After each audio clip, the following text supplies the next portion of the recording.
When was the last time you needed a contractor, a lawyer, an accountant, any local service really, and you didn't look them up on Google first? Never, right? Your customers are doing the exact same thing. Every single day, people in your area are searching for what you do. But if your Google My Business page is incomplete or looks abandoned, they're scrolling right past you to your competitor who took 5 minutes to fill out their profile properly. I see this all the time with the businesses I work with. They'll say, "I'm not getting enough phone calls," or "Everyone who calls just wants the cheapest price." And then I look at their Google page and it's got 3 blurry photos and the business hours are wrong. Here's what you actually want: local people who already need what you do, calling you instead of your competitors. And your Google My Business page is probably the easiest way to make that happen. All right, before we get fancy, let's make sure you've got the basics covered. Because I've seen too many businesses skip right to the advanced tactics while their foundation is falling apart. Your business information has to be complete. And I don't just mean your address and phone number. I'm talking about everything. Your hours, what areas you serve, what category your business falls under, all of it. Think about it from a customer's perspective. If they find your page and your hours say it's call for availability, and there's no clear description of what you actually do, what are they going to think? They're going to think you're either too busy for them or you do not really have your act together. Now, posting regular updates. This is where most people completely drop the ball. They set up their page once and never touch it again. But Google actually pays attention to businesses that stay active on their page. You don't need to post every day or write novels. Just share something once a week. Maybe a photo of a project you just finished. Maybe a quick tip that would help your customers. Maybe just, "Hey, we've got some openings next week if anyone needs help with X." And photos. This is huge. When someone finds your business, the first thing they do is look at your photos. If all you've got is one exterior shot that Google pulled from Street View, you're not exactly inspiring confidence. Reviews are obviously important, but here's where everyone screws this up. They either never ask for reviews, or they ask at the worst possible time, or they send some awkward template message that sounds like a robot wrote it. The best time to ask for a review is right after you've done something great for a customer. They're happy, they remember working with you, and they actually want to help you out. So right after you finish a project or solve a problem or deliver whatever you promised, that's when you say something like, "Hey, I really enjoyed working with you on this. If you've got a spare minute, a Google review would mean the world to me.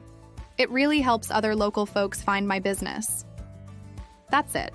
No fancy scripts, no guilt trips, just a simple ask from one person to another.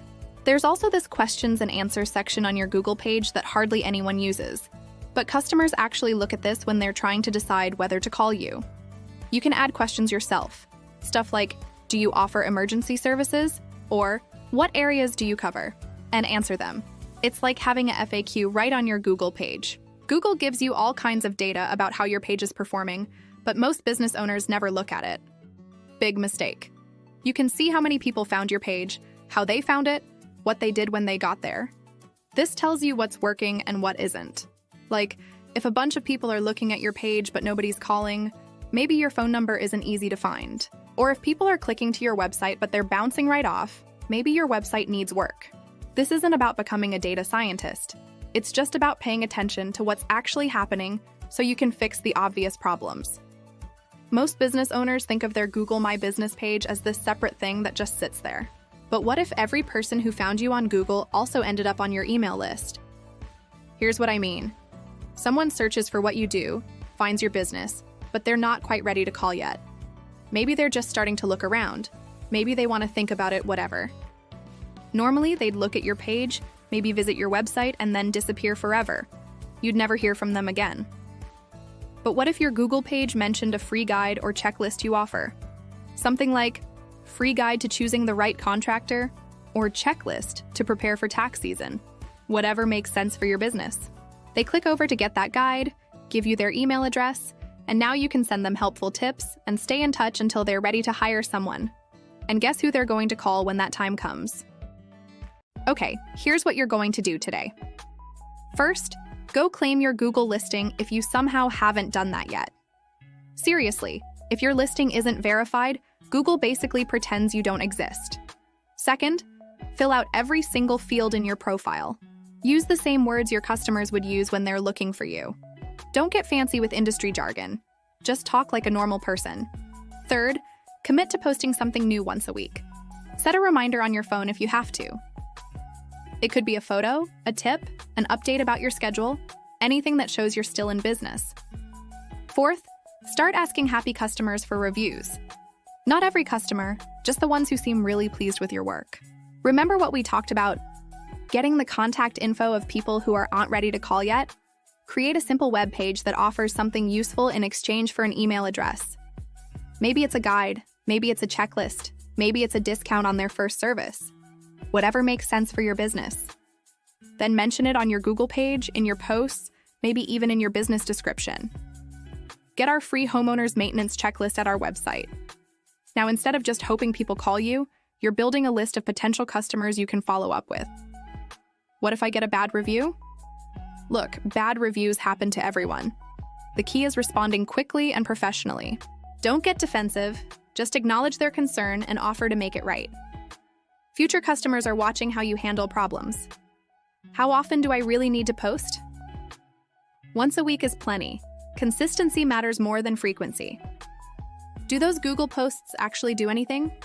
Yeah, they do. They keep your listing fresh and give you more chances to show up in searches. Here's the thing. This stuff isn't rocket science, but it does require you to actually do it. The businesses that treat their Google My Business page like a real marketing tool instead of an afterthought are the ones getting the phone calls. I know you're busy. You've got customers to serve, work to deliver, bills to pay. But every day you put this off is another day your competitors are getting the customers that should be calling you. And honestly, most of your local competitors probably aren't doing this stuff either. You don't need to be perfect, you just need to be better than the guy down the street who hasn't updated his page since 2019. If you want someone to take a quick look at your entire customer process and point out the obvious fixes that could get you better results, I've put together a simple checklist that walks you through it step by step. It's designed for service business owners who don't have huge marketing teams or unlimited budgets. Just practical stuff you can actually implement to find the leaks in your process and plug them up. You'll figure out exactly where you're losing potential customers and what to fix first. That way, you can get better results from the marketing you're already doing, even if you don't get any more website visitors or phone calls. The link's in the description. This has been Rita with ClicksandThings.com. See you in the next one.